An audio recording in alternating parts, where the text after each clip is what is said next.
Saudara, tentunya kita masih ingat di mana pada bulan November lalu publik diramaikan dengan kabar terkait dengan rencana dari penggusuran SDN Pondok Cina 1 Beji Depok, Jawa Barat yang akan dialihfungsikan menjadi Masjid Agung Depok, Jawa Barat. Tentunya pihak orang tua menolak secara keras rencana dari penggusuran atau pengalihfungsian lahan SDN Pondok Cina 1 karena memang dinilai belum ada aturan yang secara jelas mengatur sekolah tujuan relokasi di mana proses belajar mengajar akan berlangsung di semester genap ini.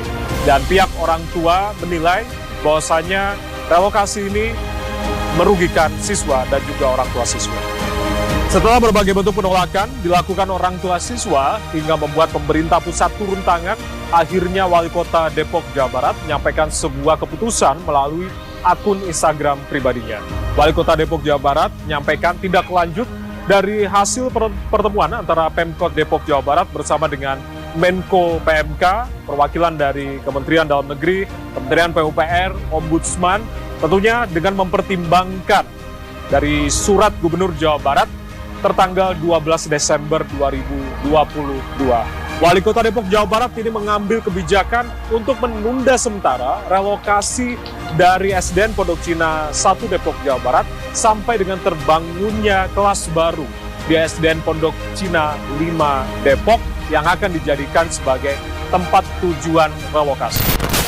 Menindaklanjuti hasil pertemuan pemerintah Kota Depok dengan Menko PMK, Ditjen Cipta Karya Kementerian PUPR, Itjen Kementerian Dalam Negeri, Ombudsman Republik Indonesia, Ombudsman Perwakilan Jakarta Raya, dan kementerian lembaga lainnya, serta memperhatikan surat Gubernur Jawa Barat tanggal 12 Desember 2022 dan kondisi dinamis yang berkembang demi kemaslahatan semua. Dengan ini disampaikan kebijakan penyelesaian masalah relokasi SDN Pondok Cina 1 dan pembangunan masjid di Margonda Raya sebagai berikut.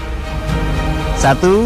Bagi siswa SDN Pondok Cina 1 yang masih belajar di lokasi SDN Pondok Cina 1 tetap akan difasilitasi belajar mengajar di lokasi SDN Pondok Cina 1 sampai dengan terbangunnya ruang kelas baru di SDN Pondok Cina 5 yang dijadikan tempat relokasi.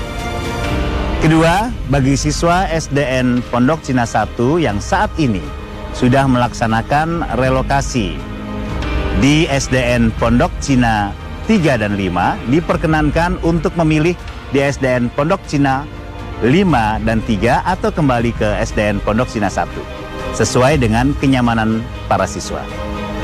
Ketiga, pembangunan masjid di lokasi SDN Pondok Cina 1 untuk sementara ditunda sampai dengan seluruh siswa SDN Pondok Cina 1 dapat direlokasi ke satu sekolah, yaitu di SDN Pondok Cina 5. Keempat, pembangunan RKB baru di SDN Pondok Cina 5 akan dibangun oleh pemerintah melalui Direktorat Jenderal Cipta Karya Kementerian PUPR dengan anggaran yang bersumber dari APBN tahun anggaran 2023.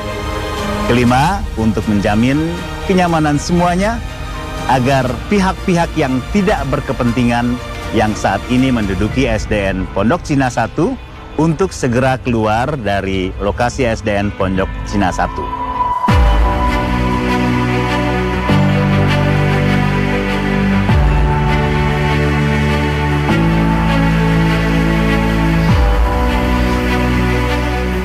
Ya, merujuk pada keputusan yang disampaikan oleh Wali Kota Depok, Jawa Barat pada 14 Desember lalu di akun Instagram pribadinya, saat ini para siswa-siswi SDN Pondok Cina 1 Depok, Jawa Barat masih bisa belajar seperti biasa di sekolahnya. Kita akan tanyakan seperti apa tanggapan dari para orang tua siswa terkait dengan keputusan tersebut.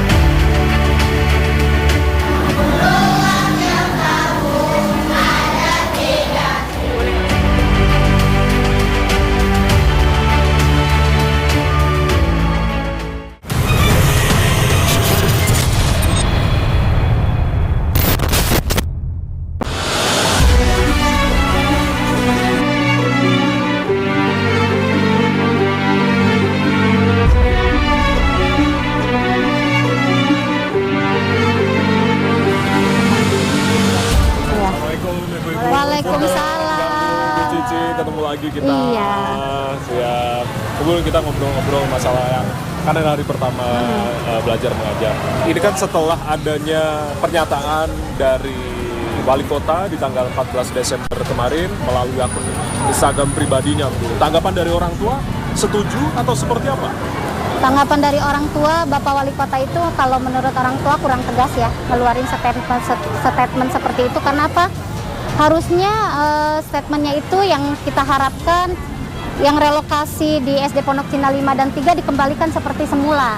Guru-guru pun dikembalikan. Jadi kita belajar di SDN Pondok Cina 1 tetap belajar dengan aman, tenang seperti semula sebelum adanya surat keputusan relokasi.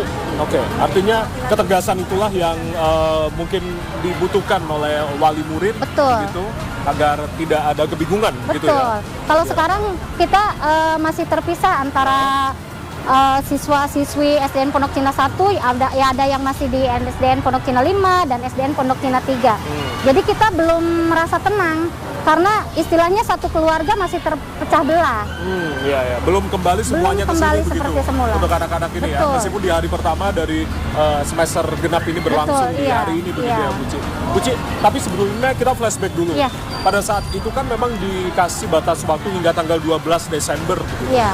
Artinya upaya apa yang dilakukan oleh orang tua hingga pada akhirnya ada pernyataan yang menyatakan bahwasanya pemerintah Kota Depok menunda sementara untuk penggusuran dari SDN Pondok Cina 1 ini. Upaya kita orang tua waktu itu setelah PAS tanggal 9 itu kita masih mengadakan kegiatan buat anak-anak kita. Waktu itu ada diskusi dan sebagainya tentang SDN Pondok Cina 1 dan tanggal 9 setelah anak-anak PAS orang tua ujian, setelah ujian malamnya itu kita orang tua berinisiatif ngadain acara di sini dan anak-anak ternyata jam 11 lewat 11 malam kita didatangkan Satpol PP waktu itu. Satpol PP, Lurah dan utusan LPM. Itu jam 11 lewat 15 malam. Itu acara memang digelar oleh komite atau seperti apa? Iya, orang Melibatkan tua, anak-anak. Sampai dengan malam Iya, waktu itu. Akhirnya Tujuannya apa? tujuannya sekalian menjaga sekolah karena kan tetap mau ada pengangkutan barang waktu itu. Pengangkutan barang. Iya. Dan itu Karena mereka tidak ada surat, akhirnya mereka kembali pulang si Kabid, ada LPM, ada Satpol PP dan ada Lurah waktu itu. Itu di tanggal 9 malam. 9 malam. 9 malam. Oke. Berikutnya anak-anak masih ngadain acara lagi hari Sabtu itu. Hari Sabtu kita ngadain acara, tadinya malamnya itu kita mau ngadain super camp buat anak-anak.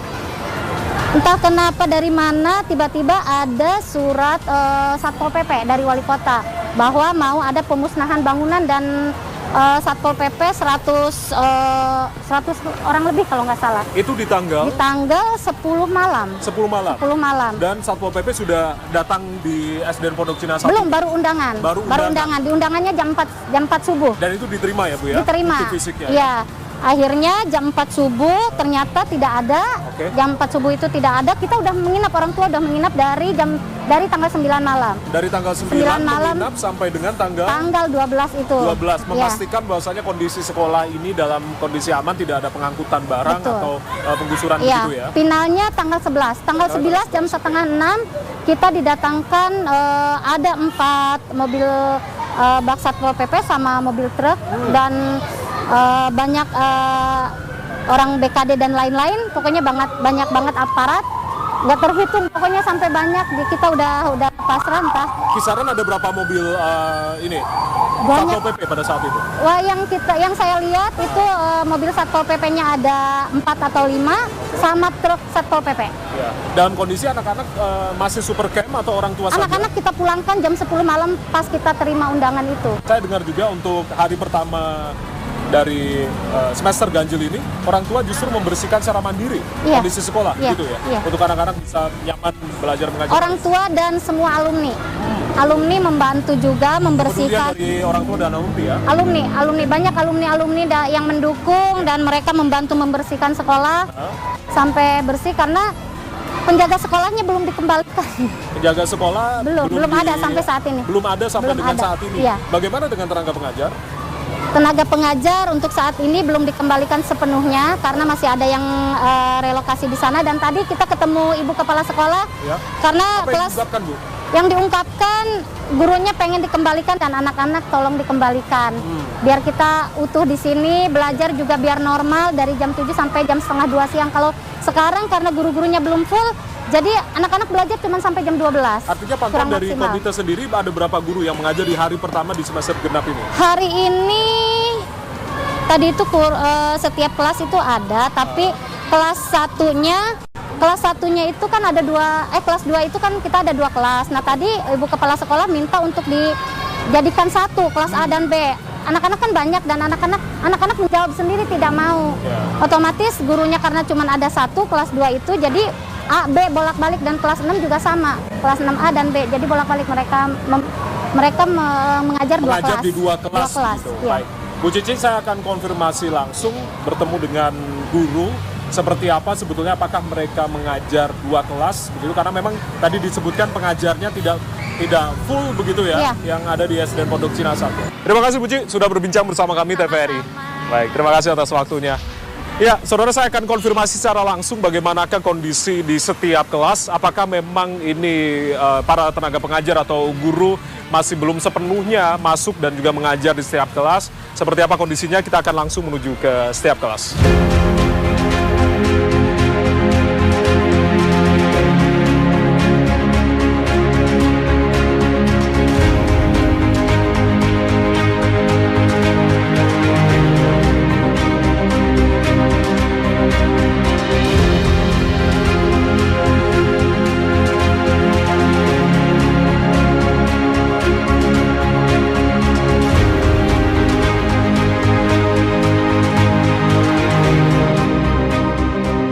Bu Martini, berarti Ibu sedang mengajar di kelas 6 ini ya Bu ya? Kelas 6A, ini kelas 6B, yang sebelah 6A.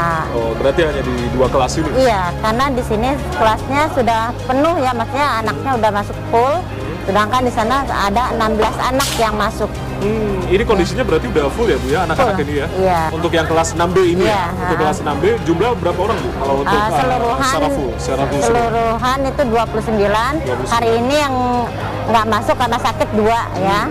Kemudian ada 27. Oke, berarti Iya. 27 ini masuk secara keseluruhan Iya. di hari pertama untuk kelas 6B ini ya? Iya, betul. Antusiasme dari adik-adik seperti apa tuh? Alhamdulillah sih mereka semester senang ya, apalagi mereka tahu saya sendiri yang ngajar, mereka senang banget gitu ya. Tadi juga upacara juga mereka semangat belajar upacaranya, alhamdulillah. Diawali dengan upacara, kemudian masuk kelas, pembelajaran ya, seperti belajar biasa seperti ya? biasa. Cuma hari pertama ini kita buat menyenangkan aja dulu. Iya. Baik, Bu Martini sudah berapa lama untuk mengajar di sini Bu, di SD Pondok Cina 1? Pondok Cina 1 saya dimutasi itu tahun 2014 di sini. Iya. Bu, kalau tadi kan anak-anak di kelas 6B ini total 29 dan Iya. secara keseluruhan memang full untuk kuotanya, meskipun Iya, ada betul. 2 orang yang izin sakit gitu. Nah, kalau di kelas 6A ini seperti apa kondisinya Bu? Di sini separohnya ya, karena sebenarnya ada 16 anak, tapi yang hadir 12 karena yang 4 masih izin. Masih izin. Tapi yang ada 4 juga yang anak-anak yang mungkin di SD Pondok Cina 5 dan ada di sana ada juga 17. Ya? Ada 17 yang memang iya. di Pondok Cina 5 ya? Pondok Cina 5, betul. Artinya Bu, kalau untuk jumlah pengajar ketika ada anak-anak yang ada di Pondok Cina 5, apakah juga dibagi 2 atau seperti apa sebenarnya? Pengajar iya. Dibagi Di 2 sana ya? Bu, ya? ada Bu Hera yang mengajar, di sini saya yang ditempatkan, ditugaskan. Oke, tapi memegang 2 kelas ini ya, 6A Iya, dan dan juga 6B ini ya iya. Bu ya. Artinya ada siswa yang memilih tetap belajar di Pondok Cina 1, Iya. ada juga yang memilih Iya. di Pondok Cina 5 sebagai Betul. salah satu tempat relokasi Iya, begitu ya Bu ya, betul, iya. dari siswa-siswa yang Iya. rencananya kemarin sempat Iya. akan dipindahkan. Sesuai dengan instruksi Ya.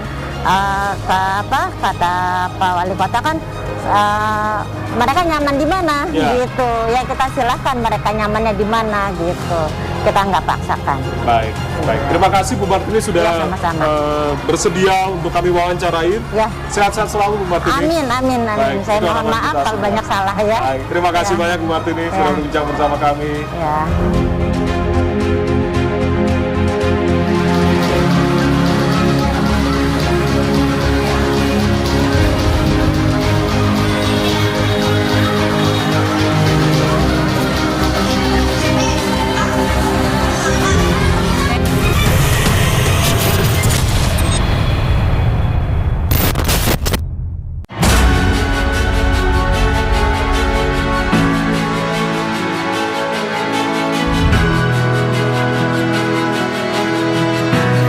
Terlepas bagaimana polemik ini bergulir dan akhirnya ada kebijakan dari pemerintah Kota Depok untuk menunda sementara alih fungsi lahan yang dilakukan, saya akan minta perspektif dari peneliti bidang kependudukan BRIN atau Badan Riset dan Inovasi Nasional yang fokus terhadap bidang pendidikan terkait dengan sejauh apa sebuah kota atau penduduk kota membutuhkan sarana dan juga prasarana pendidikan.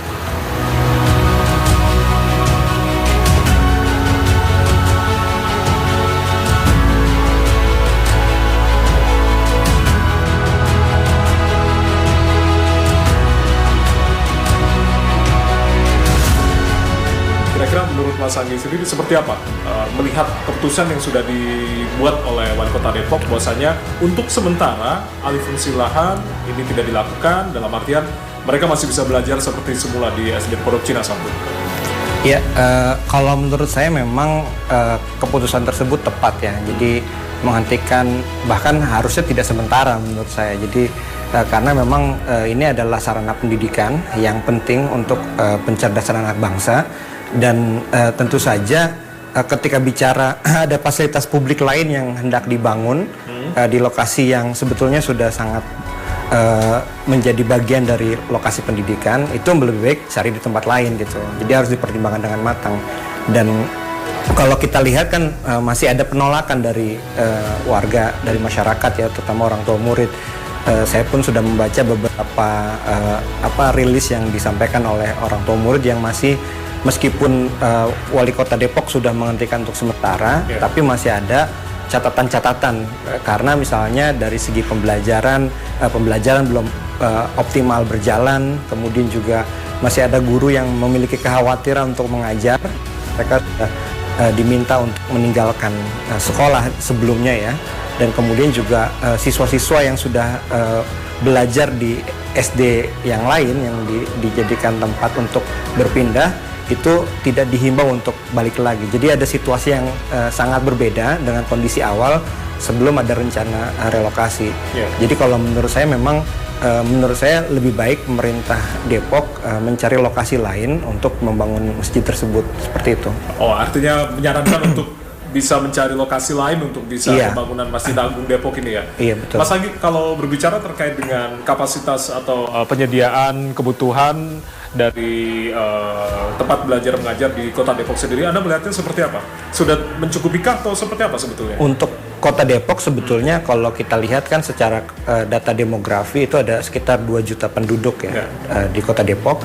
Dan kalau hitungan mereka yang masih bersekolah usia 4 sampai 24 tahun itu ada sekitar 600.000. Dan komposisi sekolah di level TK sampai SMA itu ada di Depok. Bahkan perguruan tinggi ya, di perguruan tinggi bahkan ada banyak perguruan tinggi, termasuk perguruan tinggi yang paling bonafit lah ya, favorit UI, kemudian ada juga perguruan tinggi perguruan swasta lainnya di situ.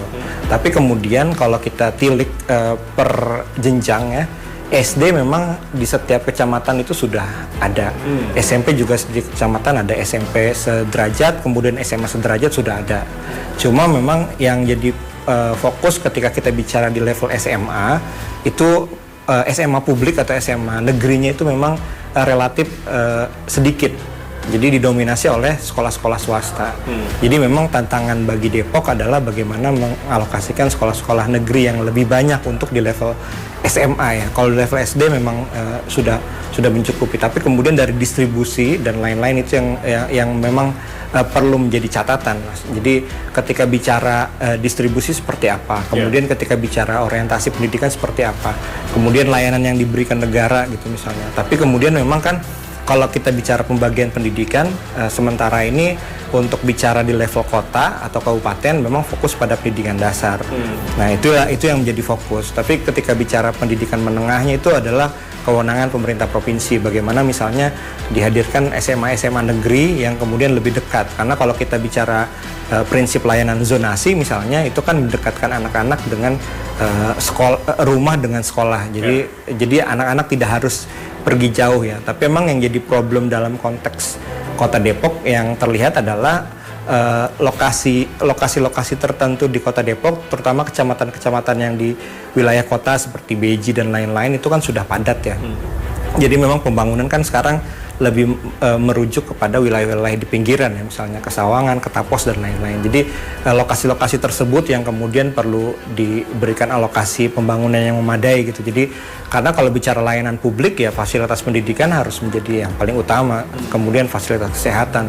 Apalagi kalau kita mau bicara dalam konteks yang lebih luas terkait dengan pemenuhan hak untuk mendapatkan hak pendidikan, kemudian nanti kita ingin mencapai bonus demografi untuk Indonesia 2045. Jadi layanan pendidikan ini yang menjadi utama, Mas. Lalu apa rekomendasi khususnya bagi pemerintah Kota Depok melihat kasus ini gitu, dan tentunya ini juga menjadi cerminan bagi seluruh pemerintah daerah agar memperhatikan terkait dengan penyediaan sarana prasarana khusus untuk kegiatan belajar mengajar. Ya, pertama tentu konteks tata kelola ya. Good governance itu kan ketika perencanaan apa yang direncanakan oleh pemerintah kemudian bisa dieksekusi untuk kebaikan bersama. Dalam konteks ini kan nampak terlihat bahwa dalam beberapa rilis dari orang tua yang menolak, kemudian juga dari berbagai elemen masyarakat ya, baik dari guru, kemudian siswa, aktivis pendidikan, kelompok sejarawan dan lain-lain, itu kan terlihat bahwa nampaknya ini relokasinya tidak direncanakan dengan matang gitu. Pembuatan masjid ya, memang untuk kepentingan publik, tapi ketika masyarakat menghitung misalnya jumlah masjid yang ada di sekitar di sekitar SD yang akan direlokasi itu kan sudah cukup banyak masjid gitu. Jadi sebetulnya apakah pemerintah sebetulnya melakukan perencanaan itu dengan baik gitu misalnya. Ketika bicara perencanaan lahan ibadah itu kan harus direncanakan dengan baik. Umatnya ada berapa di situ, kemudian apakah mengganggu fasilitas publik lain, kemudian apakah ada ruang lain yang bisa disediakan gitu. Artinya itu menjadi evaluasi terkait dengan perencanaan. Betul. Ketika bicara gitu ya. Makanya kemudian dan kemudian dialog atau komunikasi terhadap publiknya nampak tidak berjalan dengan baik gitu. Jadi kan ada banyak penolakan. Beda lagi misalnya ketika ada ruang dialogis di situ, misalnya pemerintah bisa secara kuat menjustifikasi misalnya kenapa harus ada pembangunan masjid di situ. Bisa masjid, bisa lahan yang lain gitu. Karena kalau misalnya apalagi ini yang direlokasi adalah sekolah ya. Sekolah itu bagian fasilitas publik yang paling penting untuk pencerdasan anak bangsa gitu. Terima kasih banyak Mas Anggi sudah berbincang bersama kami TVRI.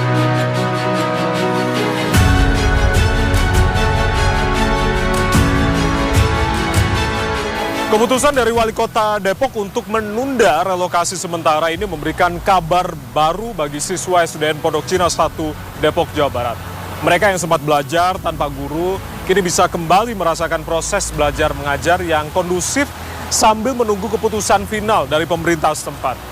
Apapun hasilnya nanti, guru dan juga murid harus bergerak seiring. Mengutip apa yang pernah disampaikan oleh Menteri Pendidikan dan Kebudayaan, Nadiem Makarim mengungkapkan apapun perubahan kecil itu, jika setiap guru melakukannya secara serentak, kapal besar yang bernama Indonesia pasti akan bergerak.